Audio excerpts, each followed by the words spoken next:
CFO services, business coaching and development, and seminars.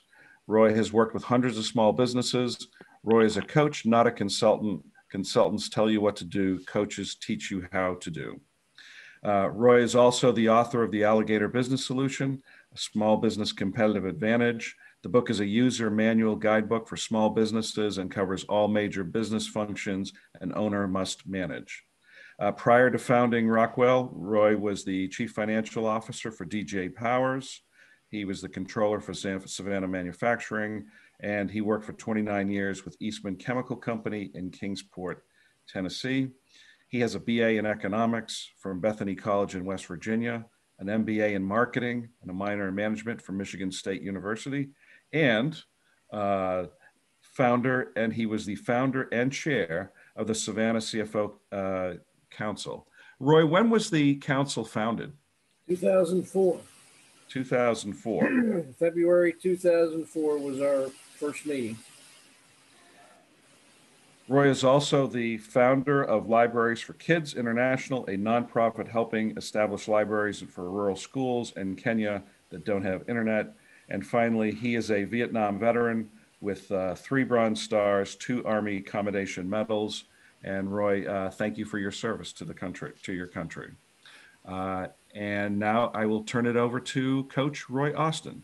All righty. Well, thanks, Jeff. Appreciate it. And look forward to sharing a few ideas with you, but probably more listen to whatever questions that you might have, because this is a topic that I've always found to be really interesting. I've read dozens of books on leadership, and most of them tend to focus on the qualities of a leader. And I started asking myself, yeah, but that's great, but why should people follow you? And so this kind of looks at it from a little different perspective. This picture Jeff was asking me about last night was actually taken in Craters of the Moon National Monument in Idaho. That's my granddaughter staring off at her path to the future, which leads up to a small volcanic cone there. But I want to use as a model today of why should people follow you, because it's the principles that I'm trying to follow with Libraries for Kids. And as we get towards the end of this, we'll see how well it's working so far. Still a lot to learn, but so far so good. And basically, Libraries for Kids helps rural schools with no internet access in Kenya to establish a library. We ship them books. We send them money to buy books. On the left, you see a picture of some kids with the books that we enable them to buy. Often they have to no books and no teaching supplies, so they have been very creative in drawing on this sheet of cloth to teach the kids some English. Ultimately, I would like to expand this worldwide. Anywhere where there are rural schools that don't have internet is where we can go. So it's kind of a long-term vision. I may not live to see it, but that's to find a celebrity spokesperson. So if you know of any celebrities, and a corporate sponsor, then there's our contact information. And I'll give you that at the end too. But so with that kind of as a background and applying what we're going to talk about to Libraries for Kids, let's talk. What are we going to talk about here? We're going to discuss who's a leader, what is leadership all about, what are some leadership skills, how do you become a better leader, why people follow leaders, alignment and leadership, Institute of Management Accountants. And throughout this presentation, there's some poll questions. I don't know if Jeff can tabulate those or not, but there's not that many people on this call, so we probably don't need to worry about it. But these are the key questions. Are you a leader? Will possessing certain qualities make you a better leader? Can you learn to be a better leader? And will you be a better leader after this seminar? So the first poll question is, are you a leader? Yes or no? If I don't know if you guys are putting anything in the chat box as to whether you are or not. Yeah, Roy, I can do that. If you want to answer yes or no in the chat window. Yeah. So I hope all of you checked yes, because everybody is a leader in some facet of their life. And so it's whether it's just you, your family, or whether it's a business unit that you're leading, whether it's a company you're leading, whether it's just your own life that you're leading. In some facet of your life, you are a leader. So it's a good idea to try to improve on that skill. So leadership, and this is my definition. It's very similar. If you Google it, you probably get something very similar to it. But leaders get everybody working together towards common goals in which they believe and are committed to and are excited about. Pretty basic, uh, but keep that in mind as we go through this. Kind of in short, leaders put together winning teams. Um, And as we all know, together, everyone accomplishes more. So when you've got a good team, you've got the basics for a successful organization or endeavor. Do titles make you a better leader? I mean, here we got the branch manager and the assistant branch manager, um, and I would contend that no titles. You know, lots of people have titles. That doesn't mean that they're a good leader. Talent versus skills. You know, I've heard people say, well, so and so is a born leader. And probably some people are born with some aptitudes that put them ahead of others. But to me, leadership is about learning new skills, not whether or not there's no such thing in my mind as a born leader. Um, and this young lady says, I have skills, leadership skills. On my screen, I've got a little green bar across the top one for the sharing stuff.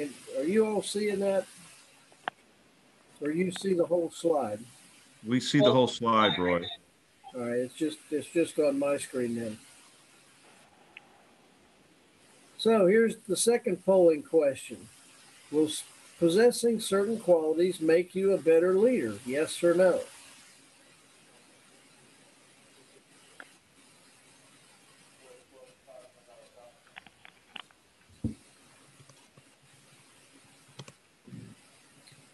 So what's the consensus, Jeff?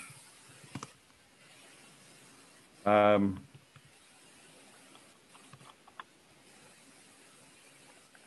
let's see. We have one yes. We have one no.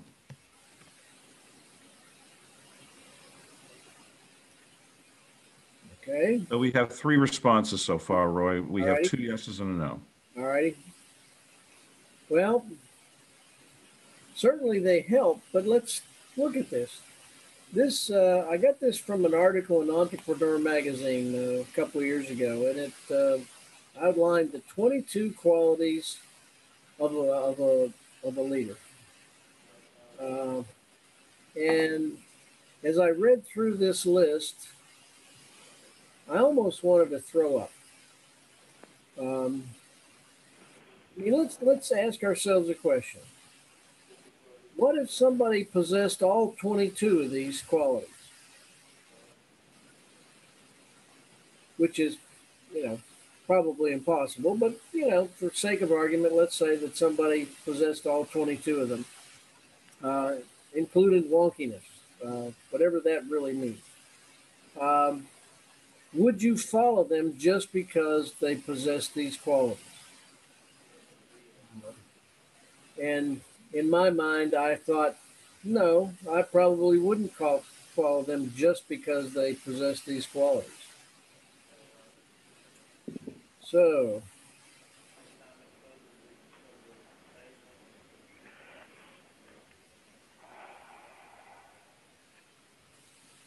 let's go to the third question. which is simply that. Would you follow somebody just because they possess these qualities? Yes or no?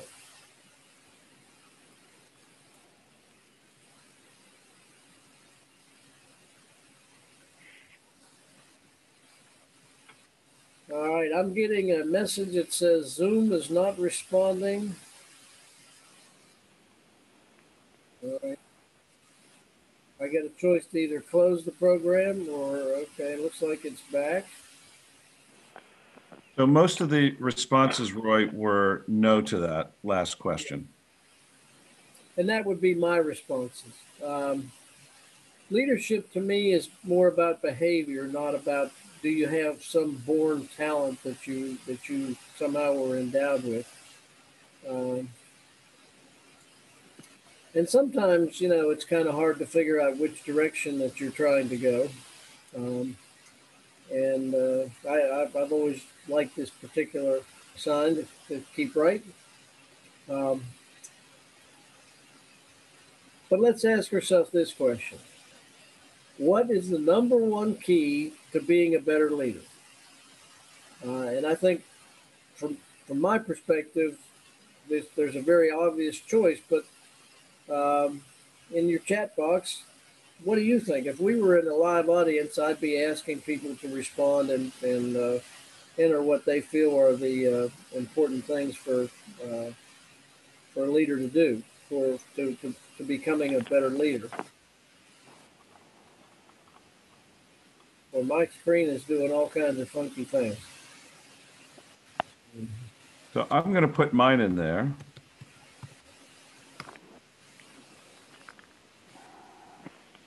And I would certainly would invite others to add their comments as well. Mm-hmm. In my mind, the number one key to being a better leader, and this is an important intersection. In case you haven't noticed, I like to take pictures of signs whenever I travel. So this was actually up in Alberta, Canada. I don't know what was important about this intersection because there was absolutely nothing there. You could see for 10 miles flat, no trees, no buildings, but the sign said it was an important intersection. We all have had those in our lives. But the most important ingredient to becoming a better leader is you, uh, because it's a skill that you can develop. And so when you look at it from that perspective, then you realize, hey, I can become a better leader. You can become a better leader. It's a matter of learning the skills that you need. So, question number 4: can you learn to be a better leader? Yes or no? We kind of already answered that, at least from my perspective. And I think all of us can be better. It's not a question of can we be the greatest leader in the history of the world. There will always be people better than each of us at something. The only question is, can we be better than we were yesterday? It's a matter of continuous improvement. Leadership is learned. And I think that's an important distinction to keep in mind. So, kind of summarize, it's not about qualities, it's about skills. Leaders learn skills. You can learn skills, so you can become a better leader. It's just a matter of effort. Some of those things come about from, and probably the most important ones are from experience, from the mistakes that we've made when we've been in leadership roles and we figure out, hey, what worked and what didn't work. It's really a matter of choice. I heard this at a convention probably back around 1980. I remember at the time the speaker said, "You are where you are because that's where you choose to be." Really didn't like that, and I fumed about it the whole way home, thinking to myself, "I'm not where I want to be. My career isn't where I want it to be. My finances aren't where I want it to be. My marriage isn't where I want it to be. I'm not where I want to be." But as I drove home from Charlotte, North Carolina, it all of a sudden dawned on me this speaker didn't say you are where you want to be. He says you are where you are because of the choices that you've made. Now that to me is exciting because that means you can make better choices in the future. Uh, and so choose as far as leadership is concerned, you can choose to be a better leader.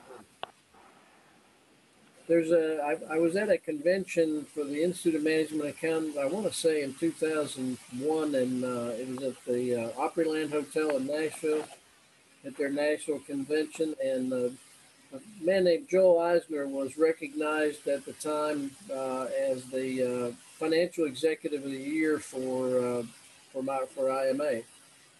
And in his presentation, he talked about how his company, had several floor stores in the Baltimore area that sold floor covering, and they had increased revenue 25% a year for the last 6 years in a row. That impressed me because at the time I was the controller for Savannah Manufacturing, which was struggling to stay afloat. And I thought maybe he must have some secret sauce, maybe that I could ask him and get some good advice. So I went up and introduced myself after his presentation. And I asked him, I said, how did you achieve 25% a year growth for 6 years in a row? And he said, and I think this is important. It's one of the most profound things I've ever heard. He said, we decided to. And that's where I got the term DWITs. DWITs are people that do whatever it takes.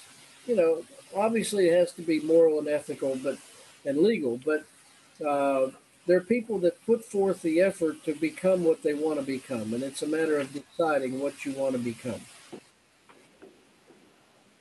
It's about continuous learning. You know, nothing in nature is stagnant. It's either growing or decaying. That's true of plants and animals, and it's true of people, not just in terms of our growth, in terms of our age, but in terms of our emotional and our educational growth. It's a lifelong process. A good friend of mine made the comment one time. He said, when you are through learning and changing, you're through. And I think there's a lot of truth in that. And so decide today that you're going to be the best leader that you can be. Because at the end, only you can make you successful. Nobody else can do that.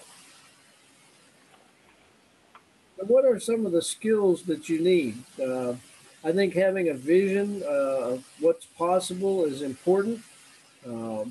With Libraries for Kids, one of the things that I heard, I started it when I went to Africa 2 years ago, visited a school. Somebody in the group asked the teacher, do you have a library? Her eyes lit up and she said, no, but we'd love to. And I thought, well, how hard can this be? We'll get some books donated and we'll ship them over there. And of course, when I got home and started on the project, the first thing I heard was, can't be done. So forget it. Books are too expensive to ship and they'll get stolen by the customs people in Kenya. Well, we found out it still is expensive to ship books, but we found out ways to do it less expensively than some things. And apparently there's no black market for used books in Kenya, so all the books that we've shipped have gotten through. But being able to envision the possibilities, I think, is an important skill to develop. Looking at what can be done, not what the problems are. We all need to develop and improve our people skills. This is a lifelong process. I've been working on it myself for years and continue to work on it. It's something that we can all get better at. But if you're going to be a leader, you've got to get along with people in order to put together that team we talked about earlier. I think another one is to learn from mistakes. A leader can't admit their mistakes, can't learn from them because they think that they made them in the first place. But learning from our mistakes is a critical part of our personal development. And being able to admit when we're wrong, I think, is also critical to that. Because when we can do that, we can build trust among people. They know that we're not there just to be the boss, so to speak. I think another thing is leaders help people grow. Um, at one point, I worked for a guy, and he said, "Well, I don't want to train my employees because if I train them and they leave, then I've trained them to be better for somebody else."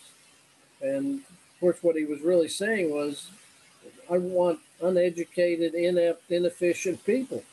Um, leadership Leaders really realize that helping people grow is an integral part of improving the organization.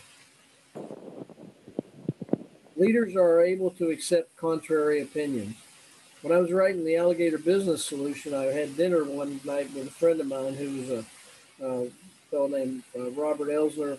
Sadly, Robert passed a couple of years ago, but he was a brilliant propulsion engineer. And I was telling him about something that I was putting in the book, and he said, "Boy, I don't agree with you." And he went on to explain his position. Now, he was giving me a contrary opinion from a position of love and caring. You know, he wasn't trying to put me down or be negative. He just had a different opinion. That was extremely valuable because what he did was he forced me to think. And when you get contrary opinions, they should force you to think. Look at it this way. If somebody agrees with you, what have you learned? Nothing. Yeah. We learn from our mistakes and from listening to different points of view. And putting that all together, then you can create alignment.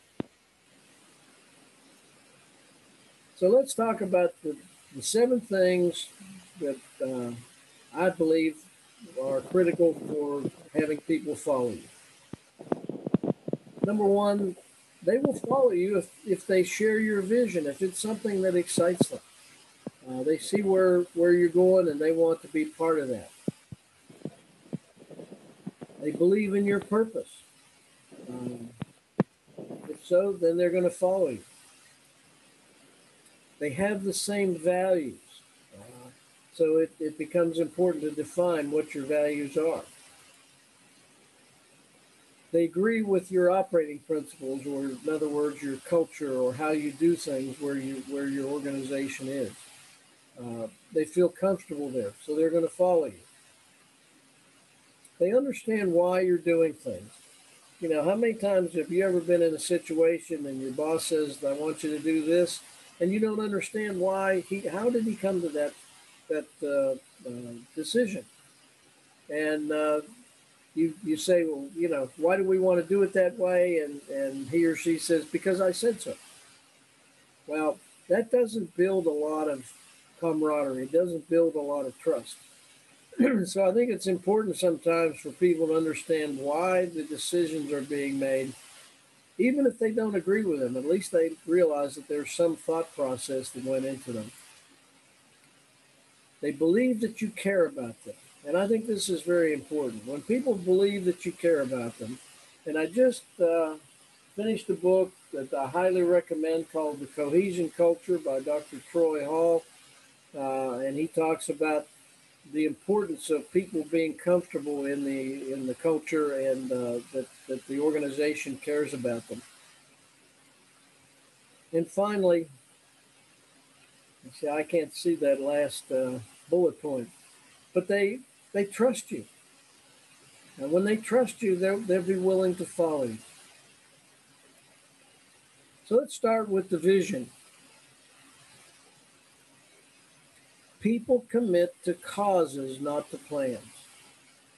Now think about that. People commit to causes, not to plans. Uh, the plan is part of the formula to realize the objective of your cause, but uh, people are going to be more excited about the cause. Leaders show the way and inspire because there's always a lot of different directions to go in. So uh, I don't know if you've ever heard the story of Robert Asp. Very interesting character. Sharon and I were in Moorhead, Minnesota, back 5 years ago, and we saw this Viking museum, and so we thought, she was of Norwegian descent. I'm of Swedish descent, so we checked it out. Robert Asp was a high school guidance counselor in Moorhead, Minnesota, and in 1971, he had fallen off his roof, was in the hospital for 3 weeks, and while he was there, he was reading about his Norwegian heritage, and he got the idea of building a Viking ship and sailing it to Norway. Now, Moorhead, Minnesota is located 200 miles from the nearest body of water where he could launch the ship, which is on Lake Superior shoot, the name of the town escapes me all of a sudden, Duluth. But that was his vision. It was an impossible vision. No, a lot of people told him he was crazy. It couldn't be done, but he started on the project. And he thought it would take him about 3 years. It took him 10 years. And halfway through, he was diagnosed with leukemia and started undergoing treatments. And he lived to see the ship launched in Duluth Harbor, but sadly died a few months later. Well, his children took up his dream. They followed him and his vision. But nobody knew how to sail a ship like this. It was 76 feet long.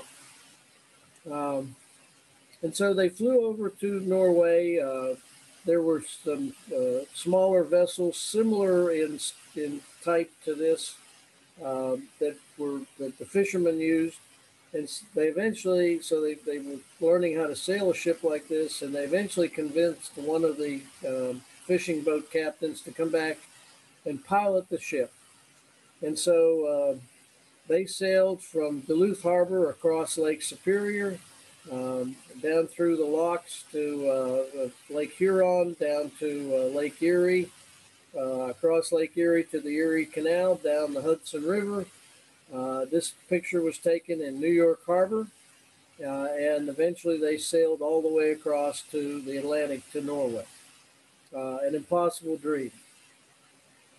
I don't know how they got the ship back to Moorhead, Minnesota. I've not been able to find anything on that because it's in the museum, and it really is a magnificent structure.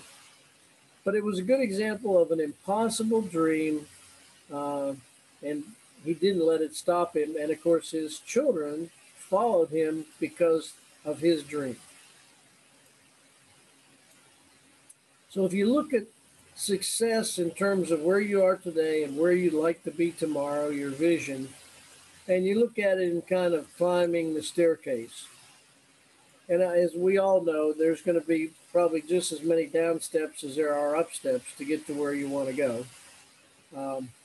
But here's my question. As you look at this little diagram, what is missing?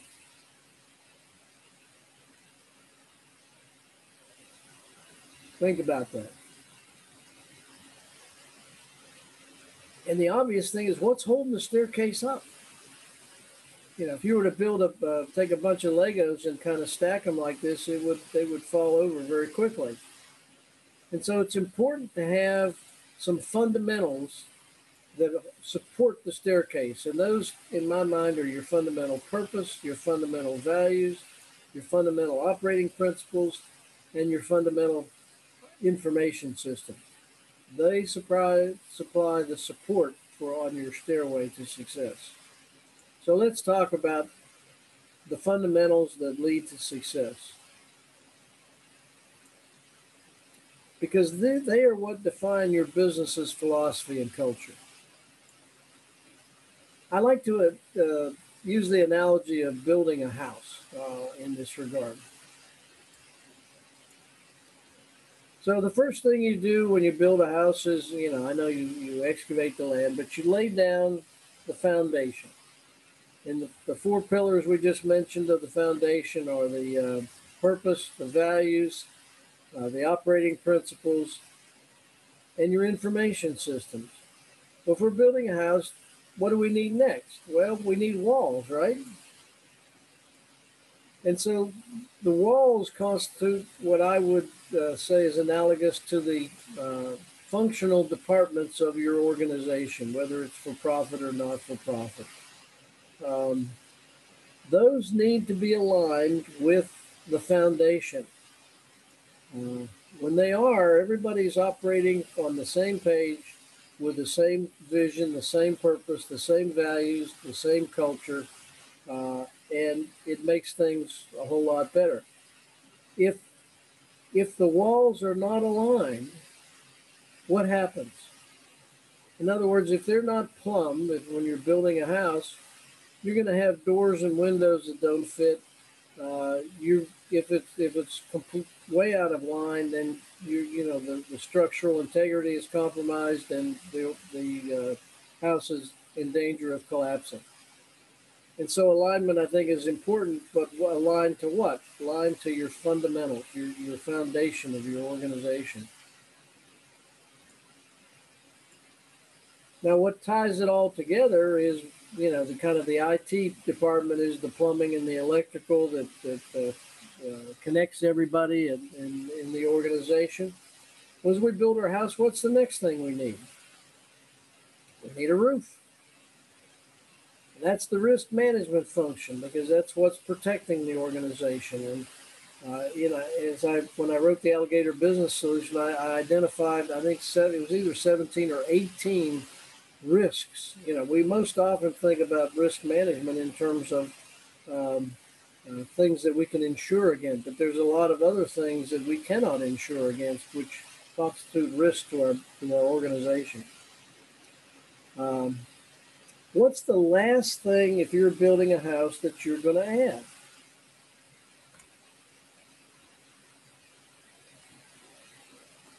Unfortunately, what I found with a lot of small businesses, it's the first thing that they add, and that's their marketing. Well, if you haven't defined who you are and what you believe in and how you want to operate, your marketing campaign may be disingenuous to your audience. In fact, probably will be. And so at the end, you're going to add the landscaping, the interior trim and cabinets and all that sort of stuff with the eye appeal elements of your organization. And if you do a really good job, you get a really nice house. So those are the kind of the fundamentals that I think are important in the whole leadership process. So let's talk about each one of them. Why are you in business other than to make money?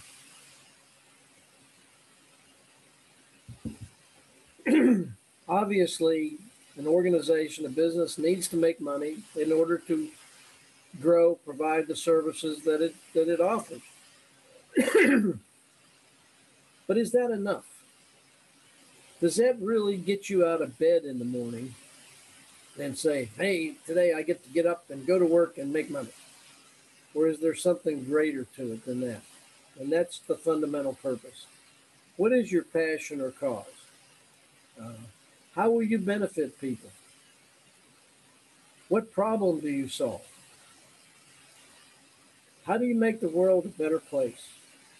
When you look at remember we talked about why should people follow you? Well, they'll follow you because you've got a vision. They'll also follow you because you've got a purpose that they're excited about, that they believe in, that they want to contribute to. And so I think there's probably a few individuals out there that are motivated strictly by money, but I think most of us want to have feeling that we're doing something more in the world just than earning a paycheck. And I think the people that go through their whole careers and all they ever did was earn a paycheck are probably not real happy when they finally reach retirement. So here's a couple examples. I interviewed 18 small businesses for the book, and here's a couple of their purposes. The Greenery, which you're probably familiar with, probably the largest landscaping company. They're all up and down the low country coast. And I talked to Scott Slauson, the CFO there. I knew Lee Edwards, and said, well, we want to make people happy. I said, well, how do you do that? You know, you're mowing grass and trimming shrubs and so forth. And he says, because when people come home after a hard day's work, they see a beautiful yard and it cheers them up. That, whatever your purpose is, it's your purpose. The next quality I think is important.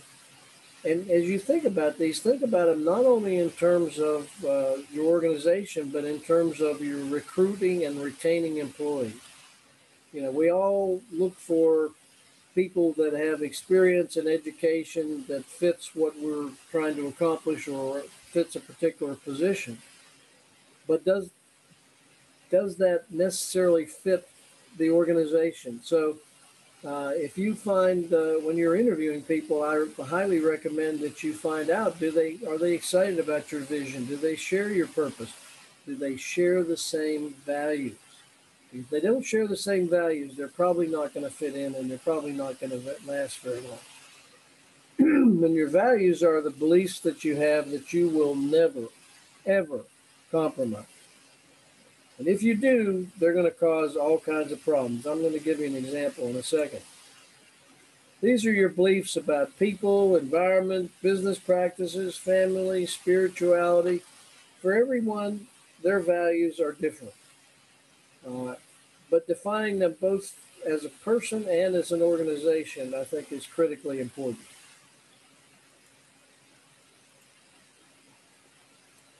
Come on, slide advance here.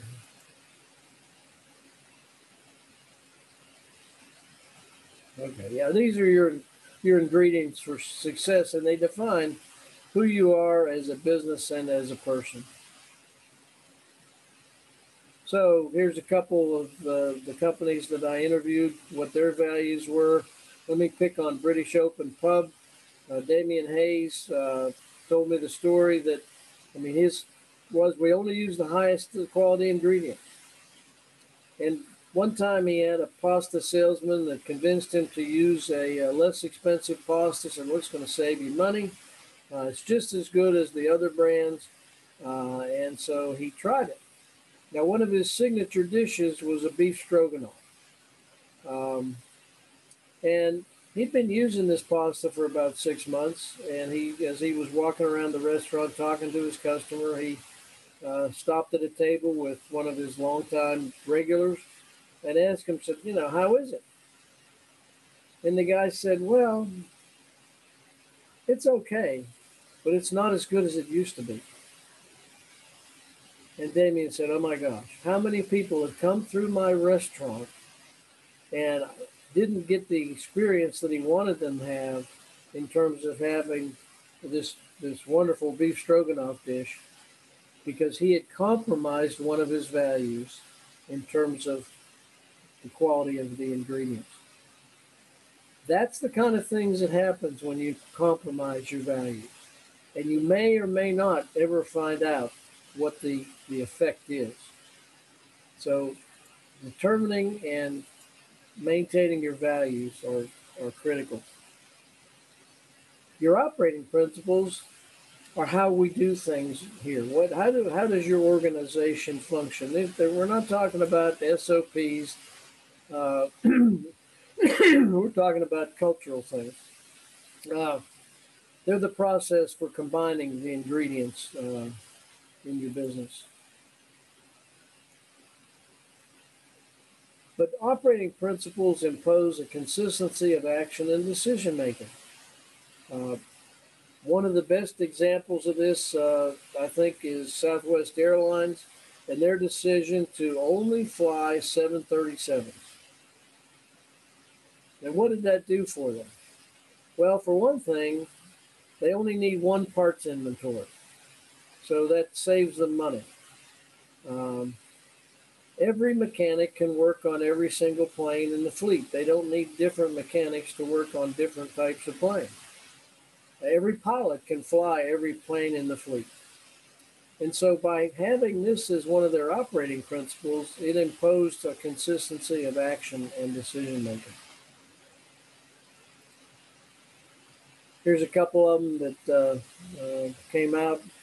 And like I say, everybody's different. One of my favorite companies was the Calf Killer Brewery in Sparta, Tennessee, and they believe that beer is best when it's fresh. Therefore, they do not bottle it. They only sell it in kegs to local restaurants and bars, and uh, they will only sell it within a 50-mile radius of Sparta, Tennessee, because they believe that it's the best when it's fresh. They're not interested in becoming the next Anheuser-Busch. They just want to make a nice living for their family and provide great beer. And indeed, it is really good. So, what's the difference between values and operating principles? Because for one organization, something could be a value, for another, it could be an operating principle. And so, what's the difference? And I'm going to use the example of banana pudding. I make the best banana pudding on the planet. Uh, People that don't like banana pudding like my banana pudding. And so, what's the difference? Oops. Well, we're backwards here. The ingredients in my banana pudding will never change. Those are the values. But how I put the pudding together could change the operating principle. Uh, Values, they're constant. Operating principles, you may find better ways of doing things over time, uh, and that causes a change in your operating principle. So it's going to be different for each organization.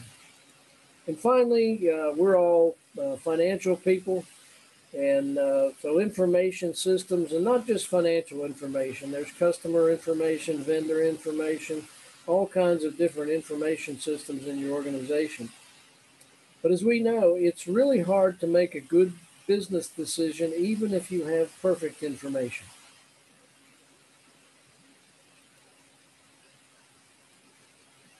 But it's impossible to make a good decision with bad information.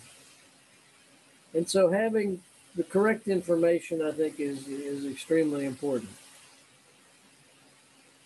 And when you put all this together, then you're aligning all your business functions with the foundation of your organization. Everybody's on the same page and knows what's going on.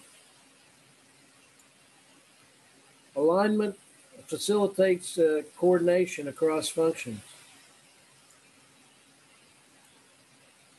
It helps you find the right employees. When you determine ahead of time whether or not somebody believes in your vision and your purpose and shares your values and would be comfortable operating in your culture, you're more likely to find the right employees. You're also more likely to keep your star employees. Because let's face it, your stars can go anywhere, anytime they want. Your mediocre and your poor performers will probably never leave because they don't have any options. Your stars can always leave, but if they're excited about your vision, your purpose, your values, your culture, they're much more likely to stay, even if they could make more money somewhere else. You have more consistent decisions.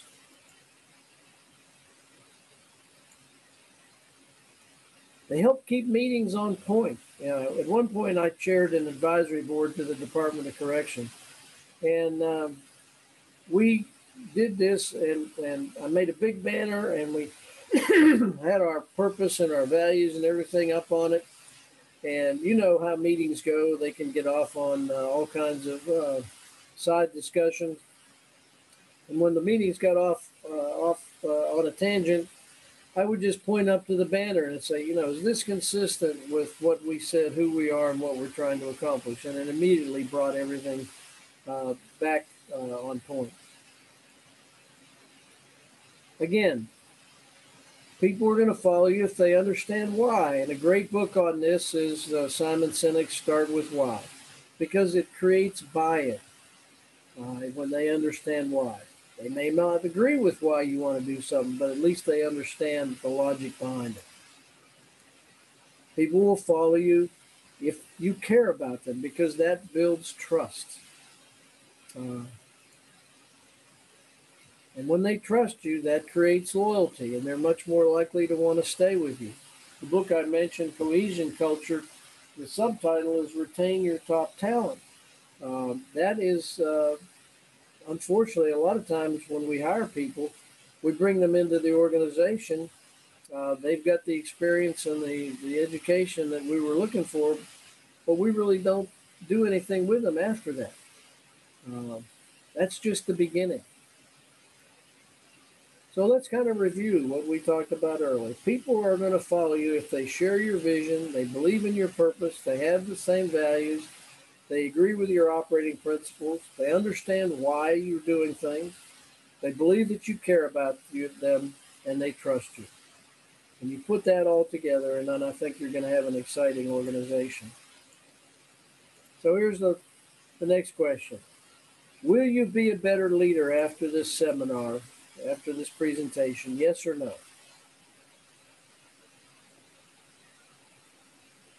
I'll let Jeff, if you can tell me what the tally is. Will do.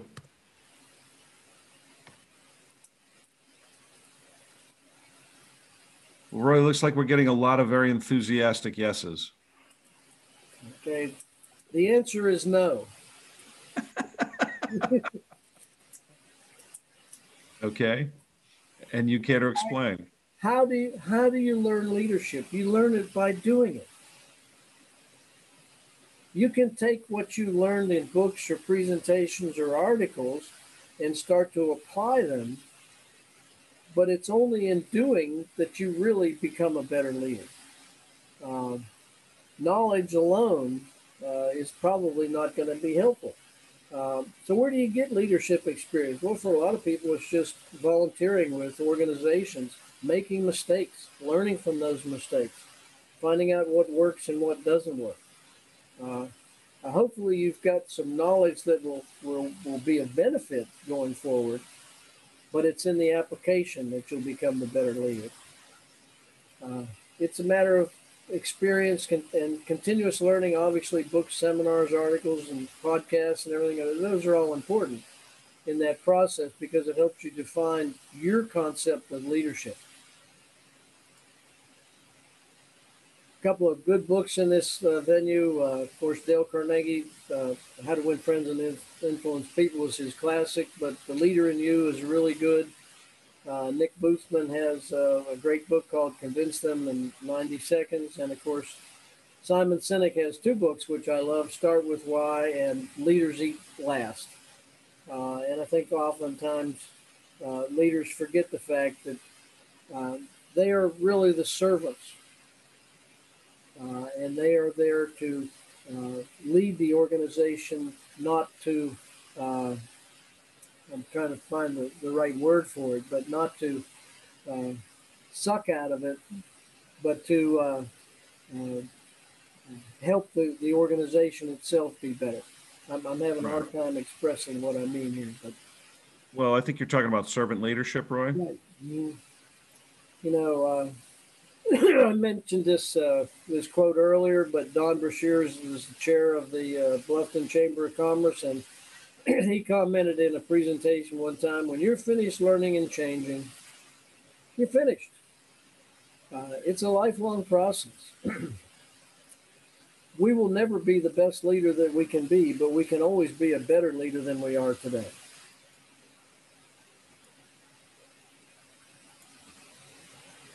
A couple of quotes that my favorite. This was actually when on my senior year in college, I finally made all conference in tennis. And this little, there was a little like a business card in the certificate with this quote in there.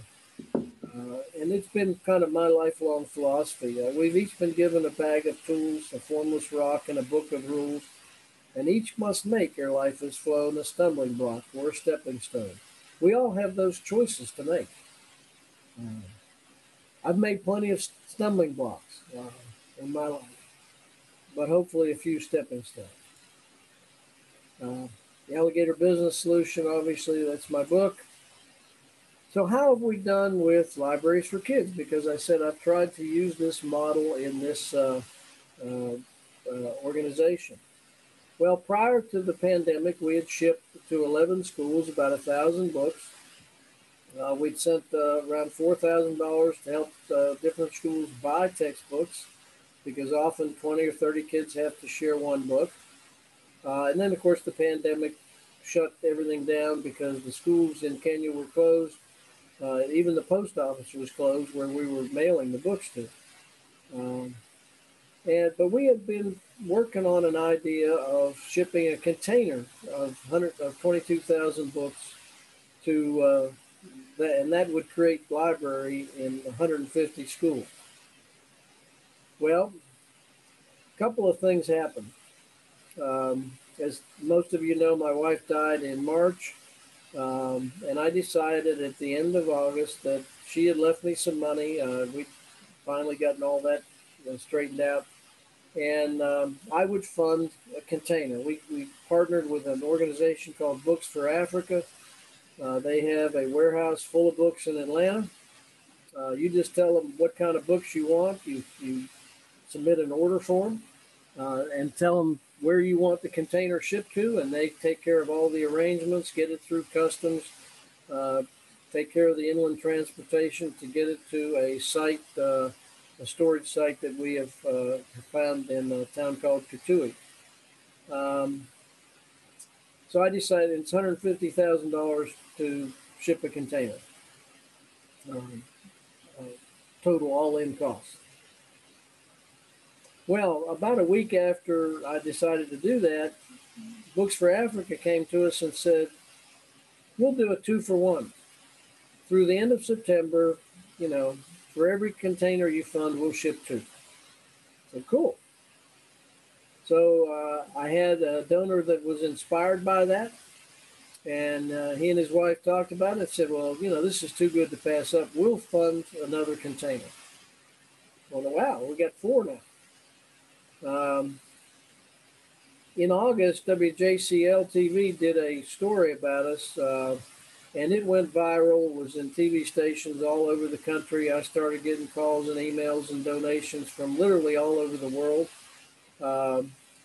That raised more money. By the end of September, we had enough funding to ship 8 containers. And that's what we're in the process of doing. That will create libraries in 1,200 schools, which is exciting. However, there's over 6,700 rural schools in Kenya alone that don't have internet. So we've got a long ways to go yet. But as I said earlier, the vision is not just Kenya. I've got contacts in Tanzania, Uganda, and Rwanda. Was talking last Friday with a lady who is doing something similar to us, but in Mali. So eventually, I think we can go anywhere where they don't have internet and the schools need books and libraries. So it's worked out pretty well. Eric is on the call, so Eric can probably attest to, he's on the board for Libraries for Kids.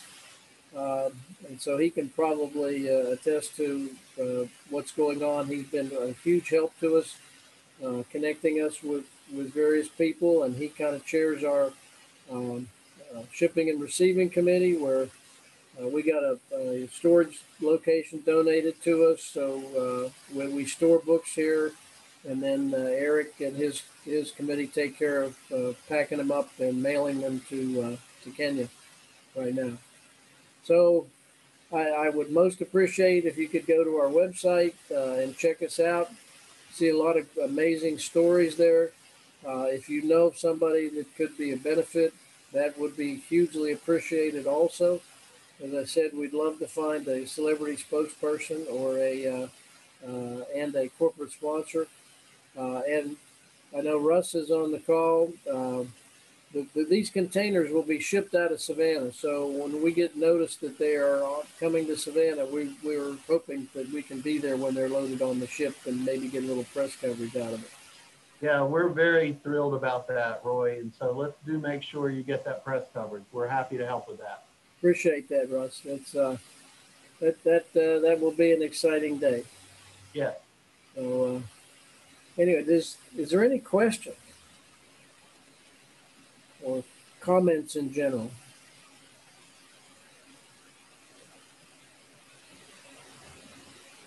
Roy, we're 3 minutes past the top of the hour. I just want to be mindful of people's time, and I did want to give Jenny Gentry an opportunity to talk about today's sponsor.